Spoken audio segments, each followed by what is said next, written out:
सो देखिए, सबसे पहले तो ये मैटर करता है कि आप जॉइंट फैमिली सिस्टम में रहती हैं या सेपरेट सिस्टम में रहती हैं। अगर तो आप सेपरेट सिस्टम में रहती हैं तो आपके लिए चीज़ें करना काफ़ी आसान हो जाता है, लेकिन अगर आप जॉइंट फैमिली में रहते होते हैं तो चीज़ें आपके लिए विदाउट एनी रीज़न मुश्किल हो जाती हैं। सो या it's a tough part, but I will tell you इंशाल्लाह कि आप दोनों जगहों पे रहते हुए किस किस तरह से चीज़ों को मैनेज कर सकते हैं। ओके, तो सबसे पहले अगर आप जॉइंट फैमिली सिस्टम में रहती हैं तो अपनी बाउंड्रीज सेट करें। अगर बाउंड्रीज सेट नहीं होंगी तो फिर तो कुछ भी नहीं हो सकता, ठीक है। और बाउंड्रीज सेट करने के बारे में एक प्रॉपर वीडियो बन सकती है, लिहाजा मैं अभी फ़िलहाल आपको बाउंड्रीज सेट करने के हवाले से कुछ गाइड नहीं कर रही because of shortage of time. Okay, so back to the topic कि अगर आपने अपनी बाउंड्री सेट कर ली, so the point number 2 is, अगर आप सेपरेट रहती हैं या जॉइंट रहती हैं, पॉइंट नंबर 2 आप दोनों के लिए है कि आपने सबसे पहले एक लिस्ट बना ली। उस सबसे पहले basic things of your daily routine लिख लेनी है, लाइक वो काम जिसके बगैर आपका दिन नहीं गुजरता। लाइक आप नाश्ता बनाती हैं, मेड को मैनेज करती हैं, बच्चों को स्कूल छोड़ने जाती हैं, अगर ख़ुद कपड़े धोती हैं तो वो, या कुछ भी ऐसा घर का काम जिसके बगैर आपका दिन कंप्लीट नहीं होता, वो आपको ही करने हैं, आपके अलावा कोई नहीं कर सकता। Okay, so these are your basic things in. अब आपने क्या करना है, बेसिक को अलग कर लिया, ठीक हो गया, डन। उसके बाद आ जाएं वो चीज़ें जिनको आप प्रायोरिटी देना चाहती हैं, लाइक आपकी हॉबीज़, आपकी पर्सनल विशेस, लाइक वर्कआउट हो सकता है, स्किन केयर रूटीन हो सकती है, वो आपकी कोई और हॉबी है like watching programmes, watching interviews, या पेंटिंग, या वो कोई सिलाई कढ़ाई है, या किसी से मीटिंग है, या कुछ भी ऐसी चीज़ें जो आप करना चाहती हैं, या कोई क्लास आप अटेंड करना चाहती हैं जो आपकी रूटीन में नहीं आ रही, कुछ भी वो सब चीज़ें जो अब आप अपने लिए चाहती हैं, अपने लिए इंजॉय करना चाहती हैं। सैलून जाना हो गया,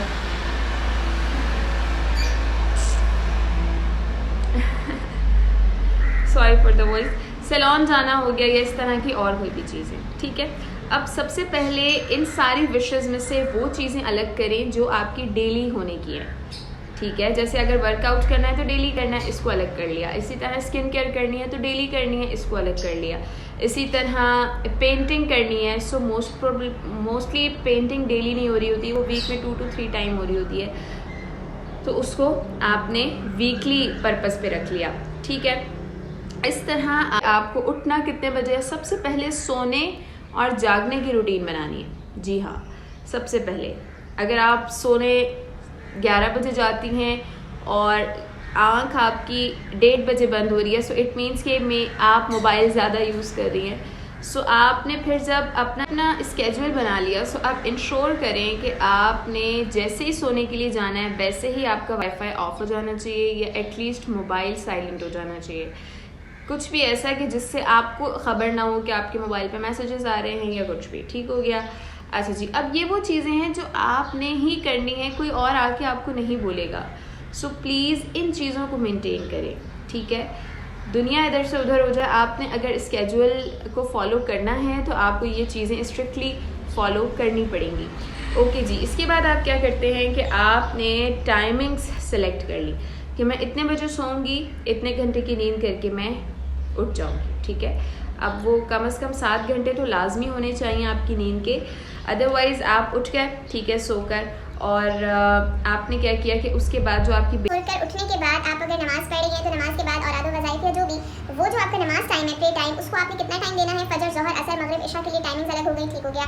इसके अलावा आप देखें कि आप नाश्ता बना रही हैं तो इतने मिनट में नाश्ता बन गया, इतने से इतने बजे मैं बच्चों को स्कूल छोड़कर आ गई, इतने बजे मेड आएगी, मैंने 2 घंटे मेड के साथ मैनेज कर लिया, इस तरह की चीज़ें। फिर जो एक्स्ट्रा चीज़ें हो रही है ना कि मेड आई है और आप आधा घंटा बेड से ही नहीं उठ रहे कि हाँ उठती हूँ, या आपने सोचा था मैं 7 बजे उठूँगी और आप 8:30 उठ रही, तो ये वाली चीज़ें स्केड्यूल बनाने के बाद ऑटोमेटिकली आपकी लाइफ से निकल जाएंगी, ठीक हो गया। फिर आपने क्या करना है कि अगर जिम जाना है, वर्कआउट करना है, जिम जाकर करना है या घर पर करना है, जो भी करना है उसके अकॉर्डिंगली आपने टाइम फिक्स कर लिया कि this is the best time for gym, for workout, ठीक है। अब आपने उस टाइम पे कुछ भी हो जाए आपने वर्कआउट ही करना है।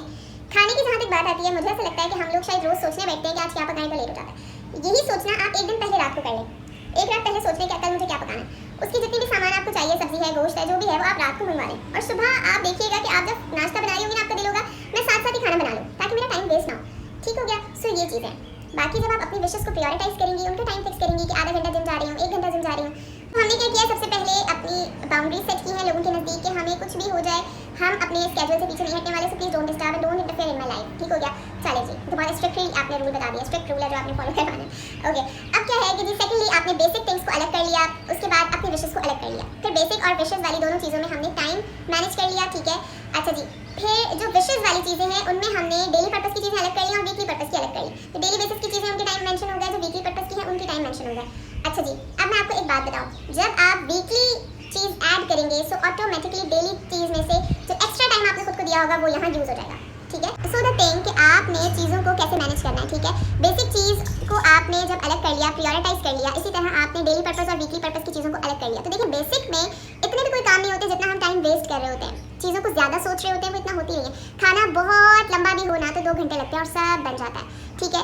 तो वजह क्या है कि 4 घंटे लगते हैं खाना बनाने में या 2 से ढाई हो जाते हैं, 3 घंटे लगते हैं, because हम सोचते बहुत हैं कि आज क्या बनाना है, डिसीजन जल्दी नहीं ले पा रहे होते। ठीक हो गया। तो आपने क्या करना है कि चीज़ों को थोड़ा जल्दी करने की कोशिश करनी है। एंड सेकंडली आप देखिएगा कि आप जब डेली चीज़ों को मैनेज कर रहे होते हैं, सो आपने जो बेसिक चीज़ें हैं, अब बच्चे हैं वो अपना होमवर्क कर रहे हैं, ट्यूशन गए हैं, सो आप फ्री हैं। ठीक है। ऐसे कुछ चीज़ें ऐसी होती हैं जो डेली बेसिस पे करने की नहीं होती, हम कर रहे होते हैं, लाइक कपड़े इस्त्री करना। अब हम रोज़ाना कपड़े प्रेस कर रहे होते हैं, जबकि कपड़े एक ऐसी चीज़ है कि आप अगर वीक में 2 टाइम्स भी प्रेस करके लगा देते हैं तो वो सेट रहते हैं, एक प्रॉपर सेटिंग रहती है। ठीक है। सो काम ऐसे मैनेज करें कि आप थके भी नहीं, काम भी हो रहा, परफेक्शन भी हो, घर भी डिस्टर्ब नहीं हो रहा और आपकी अपनी हैबिट्स भी पूरी हो रही हैं। ठीक हो गया। सो ये चीज़ थोड़ी सी आपको अपनी रूटीन में लानी पड़ेगी अगर आप इसमें वीक हैं तो। अच्छा जी, इसके बाद देखिए कि जब बेसिक चीज़ों को हम पूरा करने पे आते हैं, सो कई ऐसी चीज़ें हैं कि हमने उसको जैसे कि सिमेट्री में ले आया कि कपड़े हम हफ्ते में 2 बार ही प्रेस करेंगे। ठीक है। तो अब रोज़ाना जो हम कपड़े प्रेस कर रहे थे उसका टाइम बच गया, वो हमारा मी टाइम है, आप फ्री बैठी हैं, अब आप कुछ भी कर लें। ठीक है। अच्छा जी, अब ये देखिए कि अगर आप ने जो स्केड्यूल बनाया है वो डिस्टर्ब हो जाता है, सो अब क्या करना है? So don't worry, try again try करना है। वो कैसे डिस्टर्ब होता है कि सम टाइम आपकी तबीयत ख़राब हो जाती है, आप नई चीज़ें मैनेज कर पाते, वो 6-6 घंटे आप बिस्तर पे लेटे होते हैं। So it's okay, it's a life, it's a natural thing. जब तबीयत ख़राब होती है तो ऐसे होता है। सो इट्स ओके, इसमें डिस्टर्ब ना हो, मेंटली ख़ुद को परेशान नहीं करें, उठ जाए, अगले दिन से अगेन वो स्केड्यूल फॉलो कर लें। ठीक हो गया। ओके, मैं ये ज़रूर कहूँगी कि वीकली और डेली बेसिस पे अपने और फैमिली के साथ टाइम ज़रूर रखें। जैसे शाम में लाजमी अपने बच्चों के साथ हस्बैंड अवेलेबल नहीं भी हैं, सो आपकी कोशिश होनी चाहिए कि आपने जो है वो बच्चों को टाइम ज़रूर देना है, और वो घर पे दें, बाहर दें, जैसे आपको ठीक लगता है आप उस हिसाब से बच्चों को टाइम दें, बट दें ज़रूर। द पॉइंट इज़ कि ज़रूर टाइम दें, इस तरह के थोड़ा एंजॉइंग फील हो, बच्चों को थोड़ा मज़ा आए, एक्टिविटी हो बेसिकली। ठीक है। तो ये ज़रूर करें, बच्चों को ज़रूर टाइम दें, हस्बैंड को ज़रूर टाइम दें, कुछ भी हो जाए। छोटी छोटी जो चीज़ें होती हैं ना, जैसे चाय पीना, या अब घर में रूटीन है कि रोज़ खाने के बाद फ्रूट्स खाए जाते हैं, सो फ्रूट्स खाना या इवन खाना खाना, इसमें अपनी फैमिली को ज़रूर टाइम दें। मैं तो इस चीज़ को ज़रूर करें। आप अपने हस्बैंड के साथ बैठ के खाना खाएं, थोड़ा वेट कर लें, कुछ नहीं होता, उनके साथ बैठ के खाना खा लें। उस वक्त जो बॉन्डिंग बनती है, उस वक्त जो बच्चों के साथ बॉन्डिंग बनती है, वो डिफरेंट होती है, वो क्वालिटी टाइम होता है। सो प्लीज़ इंश्योर करें कि आप कहीं भी रहें, चाहे जॉइंट फैमिली है, चाहे सेपरेट सिस्टम है, हर्ट ना हो, डिसअपॉइंट ना हो, मेंटली और फिज़िकली अब्यूज़ ना हो रही हो। The main thing is that. और आपकी जो भी हॉबीज़ हैं वो ज़रूर करते रहें ताकि आप फ्रेश रहें, एक्टिव रहें। स्पेशली वर्कआउट से स्ट्रेस रिलीज़ होता है और आप फिट रहते हैं। लिख कर करने की आदत डालें। समटाइम लोग कहते हैं हमें स्केड्यूल मेंटेन करना नहीं आता, स्केड्यूल इवन बनाना नहीं आता, लिस्ट बनानी नहीं आती। सो पहले किसी को कुछ भी नहीं आता होता, करने से चीज़ें आती हैं, करने से चीज़ों को सीखा जाता है। सो अभी जो चीज़ मैंने बयान की है, कोशिश करें उसको लिस्ट में ले आएँ। अब आप खुद जब उसको अप्लाई करेंगे ना, सो आपको खुद आइडिया हो जाएगा कि आपने कहाँ पर गलती की है, आप कहाँ पर कितना मार्जिन रख सकती थी। आपने लिखा कि मैं आधे घंटे में नाश्ता बना लूँगी, जबकि आपको थोड़ा तो मार्जिन देना चाहिए था। सो इस तरह चीज़ों को मार्जिन रखकर चलेंगी तो आप खुद रिलैक्स रहेंगी। Prioritize your time, your management, your hobbies, your children, your family। और औरत मल्टीटास्कर का नाम है, औरत सब कुछ कर सकती है और औरत बहुत खूबसूरती से सब कर सकती है अगर वो चाहे।